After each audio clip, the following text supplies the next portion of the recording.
கோத்தகிரி மேட்டுப்பாளையம் சாலையில் அரசு பேருந்தை வழிமறித்த காட்டு யானைகள், பேருந்தை பின்னோக்கி இயக்கிய ஓட்டுநர்.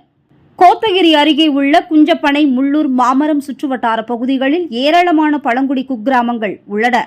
இங்குள்ள விவசாயிகள் தங்கள் தோட்டங்களில் பலா மரங்களை அதிக அளவில் உள்ளது.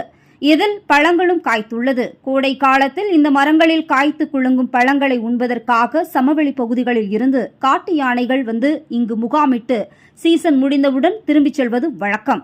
தற்போது பழங்கள் காய்த்துள்ள நிலையில் அவற்றை உண்பதற்காக காட்டு யானைகள் குட்டிகளுடன் இங்குள்ள தேயிலை தோட்டங்களில் முகாமிட துவங்கியுள்ளன. எனவே தொழிலாளர்கள் அச்சமடைந்துள்ளனர். இவ்வாறு முகாமிட்டுள்ள யானைகள் பகல் மற்றும் இரவு நேரங்களில் குடியிருப்பு பகுதிகள் மற்றும் சாலைகளில் உலா வருகின்றன. தற்போது 3 காட்டு யானைகள் கோத்தகிரி மேட்டுப்பாளையம் சாலையில் உள்ள குஞ்சப்பனை அருகே உலா வந்தன. அதே நேரத்தில் அரசு பேருந்தும் சாலையில் வந்தது.